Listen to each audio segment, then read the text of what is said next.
Unified 911, anong matutulong namin sa'yo? Anya ti maitulong miken ka po. Anong may tatabang ko sa imo? Unsay akong ikatabang nimo? Ngini makadabang na misal ka no? Sa anumang wika o dialekto, may tulong na darating sa iyo.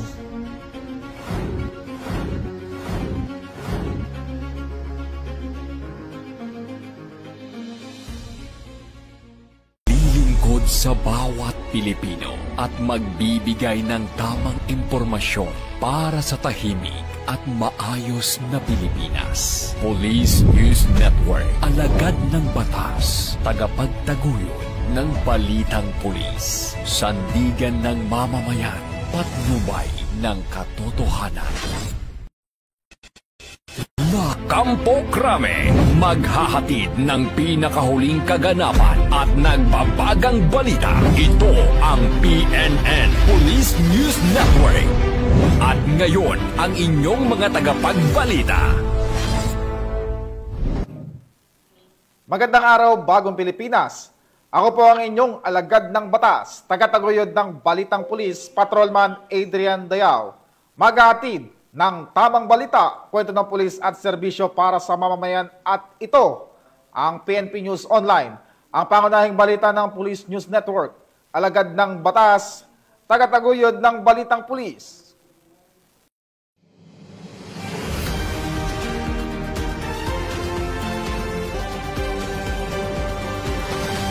Ngayon ay araw ng Sabado at narito ang mga balitang nakalap ng ating mga PNN correspondent sa loob ng linggong ito.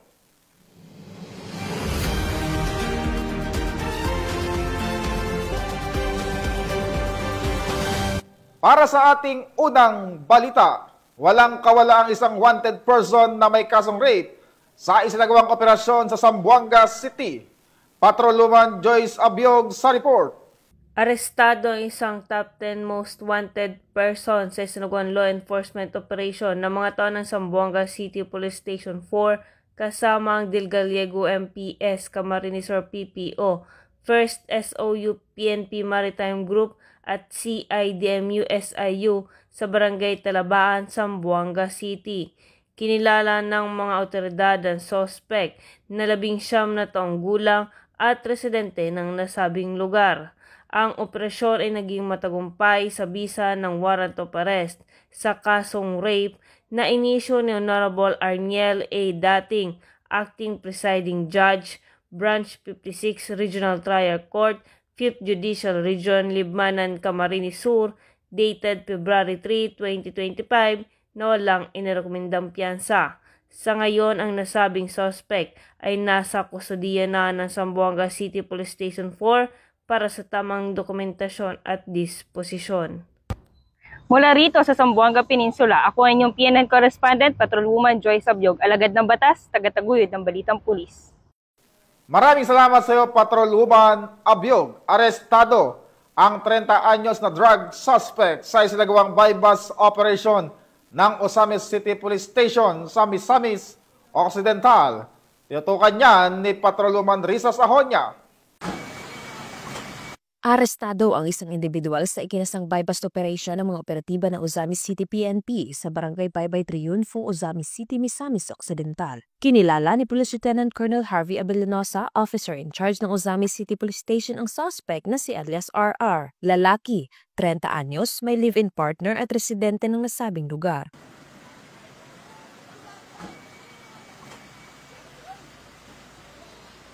Sa ikinasang drug bypass operation bandang alas 8 ng gabi ng mga operatiba ng Ozamis City Police Station ay nasamsam ang 7 pakete ng hinihinalang shabu, arisang 500 peso bill na ginamit bilang bypass money at iba pang mga non-drug items. Naharap ang suspect sa kasong paglabag sa RA 9165 o Comprehensive Dangerous Drugs Act of 2002.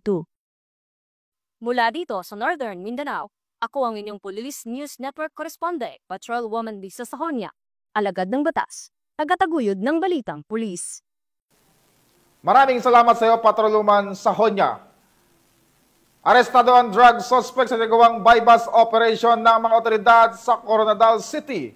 Magbabalita dyan si Patrolwoman Braylin Jean Cabonilas. Isang 60 anyos na magsasaka na aresto ng mga otoridad matapos mahuli sa isinagawang bypass operation kaugnay sa illegal na droga sa Barangay San Jose, Coronadal City, nito lamang ika-Oktubre 3, 2025. Kinilala ang suspect na si alias Ray, may asawa at residente ng Barangay Zone 1, Coronadal City. Na-recover sa pag-iingat ng suspect ang dalawang heat-sealed transparent plastic sachet na hinihinalang shabu na tinatayang may bigat na 25 grams na nagkakahalaga ng 170,000. Naaresto ang suspect sa pinagsanib puwersa ng Coronadal City Police Station, Provincial Drug Enforcement Unit 12, katuwang ang 1st South Cotabato Provincial Mobile Force Company at South Cotabato Provincial Intelligence Unit 12. Sa ngayon, nasa kustodiya na ng Coronadal City Police Station ang suspect at mahaharap sa kasong paglabag sa RA 9165 o Comprehensive Dangerous Drugs Act of 2002. Patuloy ang ating kapulisan sa pagpapaigting ng kampanya kontra iligal na droga sa bansa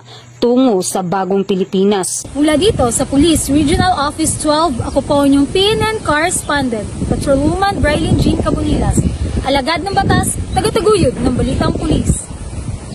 Maraming salamat sa iyo, Patrolwoman Cabonilas. Patay ang isang SK chairman at kanyang kapatid, habang sugatan naman ang responding pulis sa pamamaril sa Cotabato City. Patrolwoman Angela Bandarlipe sa report.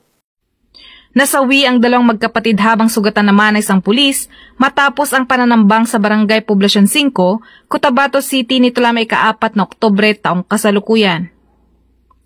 Kinilala ni Police Colonel Jeben Imbungkayaw, City Director ng Cotabato City, ang magkapatid na nasawi na sina Prince Mohas Rafsanjani Matanog, isang SK chairman ng naturang lugar, Muammar Salvador Matanog, at isang pulis na si Patrolman Narsaiden Lagyali na siyang sugatan. Ayon sa ulat ng mga otoridad, binabaybay umano ng mga biktimang naturang lugar sakay na isang Toyota Race nang bigla na lamang umanong tambagan at pinagbabaril ng mga suspect na sakay naman na isang Honda XRM. Agad namang rumesponde ang naturang pulis sa crime scene na nagtamo ng tama ng bala matapos paputokan ng mga suspect. Kaagad namang dinala ang mga sugatan sa paggamutan upang malapatan ng paunang lunas. Samantala, 94 na basyo ng balang na-recover ng PNP SOCO sa crime scene. Patuloy naman ang sinasagawang investigasyon ng Cotabato City PNP para makakalap ng iba pang impormasyon at matukoy ang mga suspect sa likod ng pamamaril. Mula rito sa Rio ng Bangsamoro, ako ang iyong PNN Correspondent, Patrolwoman Angela Bandarlipe, alagad ng batas, tagataguyod ng Balitang Pulis. Maraming salamat sa iyo, Patrolwoman Bandarlipe. Samantala, mahigit 1 milyong piso halaga ng iligal na droga ang nakumpiska sa 3 lalaki sa isinagawang anti-illegal drug operation ng Regional Drug Enforcement Unit 6. Patrolwoman Julibel Albior, ibalita mo. Hindi na nakapalag sa mga kapulisan ng 3 binata nang maaresto sa isinagawang bypass operation ng Regional Police Drug Enforcement Unit 6 sa Zone 15 Barangay Calaparan, Arevalo, Iloilo City, bandang madaling araw ng Biyernes nito lamang ika-3 ng Oktubre taong kasalukuyan. Kinilala ang mga nadakip na sina alias Miko, 22 anyos, itinuturing na main target, at magkapatid na sina alias Allen, 20 anyos, at alias Carl, 18 anyos, pawang mga binata, at residente ng nasabing barangay. Ayon kay Police Major Marvin Villanueva, Deputy Chief ng RPDEU 6, nabilhan si alias Miko ng isang bulto ng hinihinalang shabu ng pulis na nagpanggap na pusher buyer gamit ang 12,000 pesos na marked money. Matapos ang transaksyon, na-recover pa sa kanya ang 2 sachet at 3 jumbo size sachet ng shabu na nakalagay sa loob ng isang cellphone box sa kanyang silid. Nakuhanan din ng tig-1 sachet ng hinihinalang shabu ang magkapatid na alias Allen at alias Carl. Ayon pa kay Police Major Marvin Villanueva, 1 buwan nilang minanmanan ang aktibidad ng pangunahing suspect bago nilunsad ang operasyon. Lumalabas din sa investigasyon na posibleng ginagamit bilang drug den ang bahay ng pangunahing target kung saan umano iniiwan ng isang kaibigang nakilala lamang sa alias na Dave mula sa Zone 12 Calaparan ang supply ng illegal na droga. Tinatayang aabot sa humigit kumulang 170 gramo ang nakumpiskang hinihinalang shabu na may estimated standard drug price na 1,156,000 pesos. Kasalukuyang nasa kustodiya na ng Iloilo City Police Station 6 ang 3 suspect at naharap sa kasong paglabag sa Republic Act 9165 o ang Comprehensive Dangerous Drugs Act of 2002. Ang matagumpay na operasyon na ito ay patunay ng masusing trabaho at dedikasyon ng Iloilo PNP sa paglaban sa iligal na droga para sa mas ligtas na bagong Pilipinas. Mula dito sa Western Visayas, ako ang inyong Police News Network Correspondent, Patrolwoman Julibel Albior, alagad ng batas, tagataguyod ng Balitang Pulis. Maraming salamat sa iyo, Patrolwoman Albior. Matapos tumama ang malakas na lindol sa hilagang bahagi ng Cebu, nagsagawa ng relief operation ang Cebu PNP kasama at ibang bahagi ng ahensya ng pamahalaan para sa pamilyang naapektuhan ng lindol. Patrolwoman Flora May Azares sa report. Magandang araw, Bagong Pilipinas. Kasalukuyan po ay dito po tayo ngayon sa Barangay Dakit, Bugo City, Cebu, kung saan ang ating kapulisan ay tumutulong sa pamimigay ng relief goods at magbigay ng seguridad sa mga apektadong residente. Matapos ang malakas na lindol na yumanig sa hilagang bahagi ng Cebu, agad na isinagawa ang relief operations upang tulungan ang mga pamilyang naapektuhan ng kalamidad sa Barangay Dakit, Bugo City, Cebu. Pinangunahan ng lokal na pamahalaan katuwang ang Cebu Police Provincial Office, Bugo CPS, DSWD, barangay councils at iba pang volunteers ang mabilis na pamamahagi ng pagkain, inumin, gamot at iba pang pangunahing pangangailangan sa mga residente na pansamantalang nakatira sa labas ng kanilang bahay. Kami po ay nakatuwang po dito bilang reactionary standby support force. At kasama po natin ngayon ang iba't ibang hanay ng gobyerno, ang mga galing DSWD, mga galing LGUs, ang mga barangay at ng mga city offices ng Bugo City. Dito po sa gymnasium na po ito ay kung saan tayo po ay tumutulong o nag-assist sa pamimigay ng mga ayuda sa ating mga nasalanta po na kababayan dito sa bayan ng Bugo. So kami din po ay nagpapasalamat sa lahat ng units na tumulong upang maging mapayapa at matagumpay ang ginawang pagtulong natin sa mga kababayan nating nasalanta. Ayon sa mga otoridad, prioridad ang kaligtasan at kapakanan ng mga pamilyang nawalan ng tahanan at kabuhayan. Tiniyak din ng mga otoridad na mahigpit na ipinatutupad ang seguridad upang maiwasan ang anumang insidente ng pananamantala, gaya ng looting sa mga apektadong lugar. Pasalamat ako sa mga kapulisan nga ning tabang sila pag nang atiman sa mga naigo sa linog diri sa Bugo City nga kanang daghan kayong mga mga tao nga nangamatay tungod sa linog.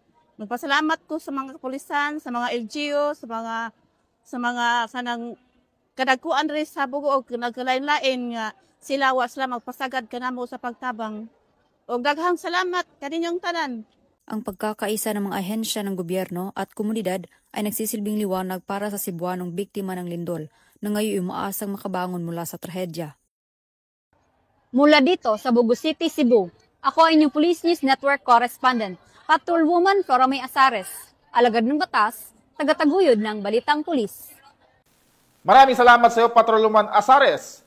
Mahigit 2 milyong pisong halaga ng hinihinalang shabu ang nasamsam sa 3 high-value individual sa bypass operation ng mga otoridad sa Cainta, Rizal.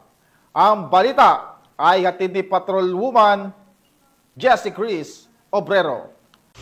3 high-value individuals ang naaresto sa isang matagumpay na buy-bust operation ng Cainta Municipal Police Station sa Barangay San Isidro, Cainta, Rizal. Nakumpiska sa operasyon ang tinatayang 320 gramo ng hinihinalang shabu na nagkakahalaga ng humigit kumulang 2.1 million pesos. Kinilala ang mga sospek na sina alias Calef, 46 taong gulang operation manager ng isang security agency at residente ng Los Baños, Laguna.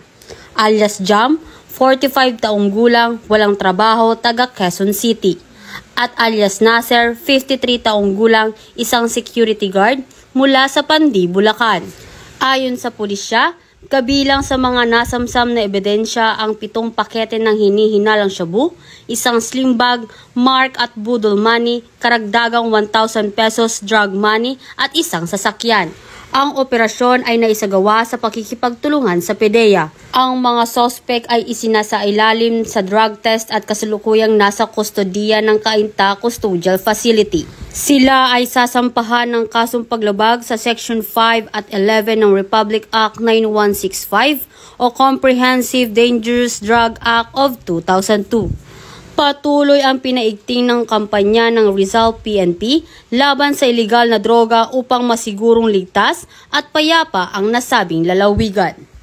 Mula dito sa Calabarzon, ako ang inyong Police News Network Correspondent, Patrolwoman Jessicris S. Obrero, alagad ng batas, tagataguyod ng Balitang Pulis. Maraming salamat sa iyo, Patrolwoman Obrero, sa pinalakas na kampanya laban sa insurhensya ng Philippine National Police. 26 na miyembro ng Communist Terrorist Group at Communist Front Organization ang voluntaryong sumuko sa Police Regional Office 1. Tinutukan niya ni Police Corporal Mark Anthony Pico. Patuloy na nararamdaman ang epekto ng pinaigting na kampanya ng pamahalaan para sa kapayapaan sa Ilocos Region matapos na 26 na kasapi ng Communist Terrorist Group at mga kaugnay na organisasyon ang sumuko sa Police Regional Office 1 nitong buwan ng Setyembre taong kasalukuyan. Sa bilang na ito, 2 ay mga aktibong kasapi ng CTG, 3 ay New People's Army sa mga baryo, 18 ay miyembro ng Communist Front Organizations, 2 ang CFO supporters, at 1 naman ang Underground Mass Organization member. Isinuko rin ng mga dating rebelde ang 4 na piraso ng iba't ibang uri ng baril at 1 pampasabog.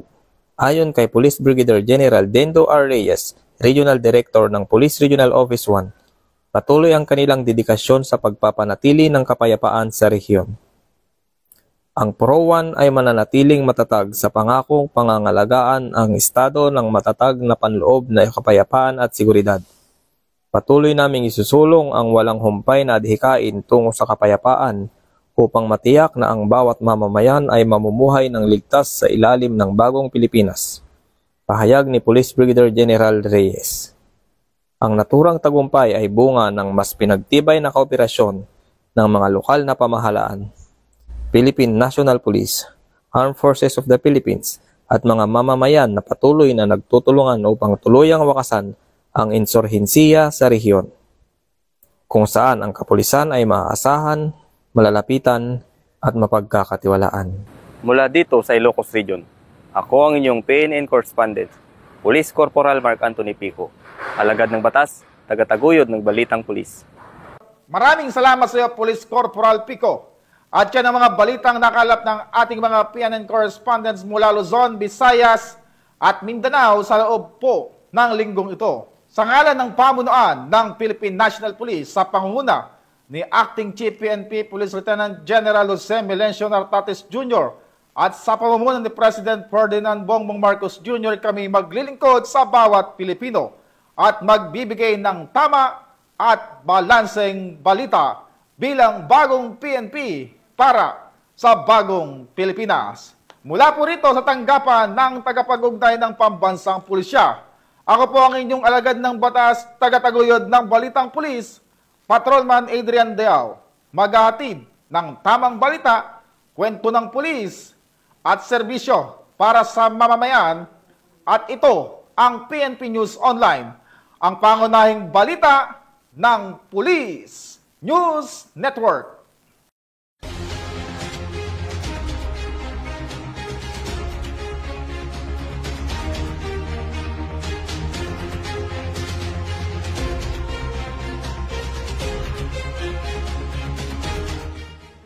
Police News Network, alagad ng batas, tagapagtaguyod ng Balitang Pulis.